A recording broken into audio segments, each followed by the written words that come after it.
What's good everybody, I'm birdyassassin and this is the Daily Drop for February 22nd, 2021. So the Zelda 35th anniversary was yesterday and it sent the internet into a whirlwind of praise and remembrance of all the past Zelda games and of course everyone wanting Breath of the Wild 2. One of the biggest omissions from the 35th anniversary though was the fact that, well, we're getting Skyward Sword HD for the Switch and no one seems to give a crap.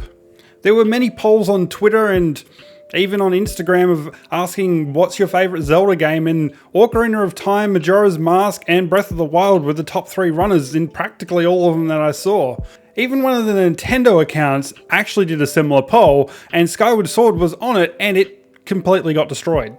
So what do you think? Has Nintendo made the biggest mistake for the 35th anniversary so far by making Skyward Sword their swan song game for this anniversary? Should have they made a HD collection with Ocarina of Time and Majora's Mask or something similar to the fact that people actually would want that? Well, let me know in the comments below. Me personally, I definitely wanted a remake of the N64 games. The PlayStation 5 stick drift may actually be the cause of the third-party manufacturer that actually develops the analog hubs for Sony themselves.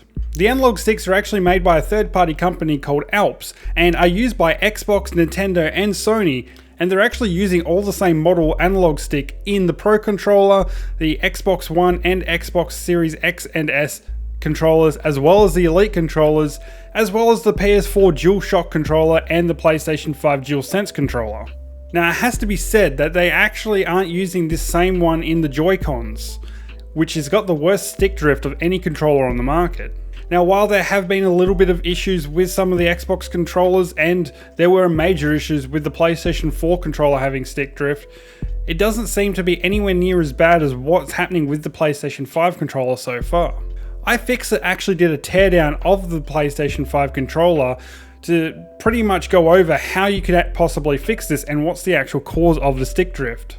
Now they did say it's probably the potentiometers getting loaded with plastic dust and being wearing unevenly and things like that, or it could even be the spring that's set inside to make sure the stick goes back to its center position having stretched. What this doesn't explain though is why the PlayStation 5 controller has more stick drift issues than any other console so far apart from the Switch Joy-Cons. Like sure, no controller is perfect, but at the same time, this is definitely the worst we've seen for a while. If you remember from a past Daily Drop, I did say that Sony had a class action lawsuit put against it from the same law firm in America that has the class action lawsuit put up against Nintendo for the Joy-Con drift. In the documentation for that class action lawsuit though, it said that Sony had knowingly put on the market a controller that would be susceptible to stick drift and sold it anyway. But if they're all using the same type of analog sticks from the same company, then why is Sony getting the extra stick drift? This could be due to the controller's overall design causing issues with the actual in-housing of it and getting crap in there to cause stick drift. Me personally, I think it's actual packaging of the PlayStation 5 controller itself inside the console. People are saying they're getting it a day after they get their new console, and if you haven't noticed, when you open up a PlayStation 5 console, the sticks aren't really protected. They're just wrapped up in a little bit of foam. If you look at something like the Xbox Series X or Series S, they're normally in like a little boxed area where they're a little bit more protected, but at the same time, it doesn't explain it. Also discovered by iFixit with a little bit of mathematics and watching one of their co-workers actually playing Call of Duty for a while, that the push button function of these joysticks only have about a 400-hour lifespan. This is of course depending on how you play and what kind of games that you play. With most people in the world playing Fortnite or Apex Legends or Call of Duty Warzone, 400 hours is probably about right for the amount of clicks that this thing can actually handle. Which really in this kind of day and age of gaming, it's not good enough.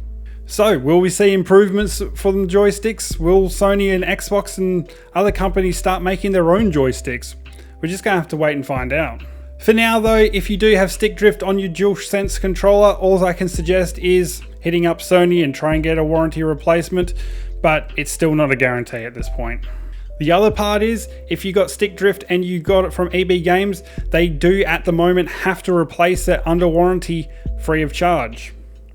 But I can guarantee you, working for them for years, they will stop this when they hit a threshold that they're just not happy with.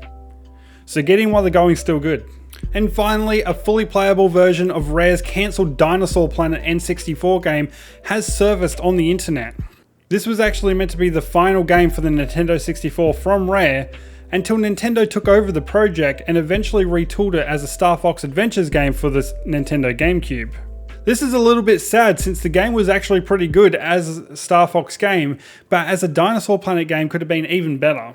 The game was actually shared online by Forest of Illusions, who is a game preservationist and really wants this game to actually see the light of day.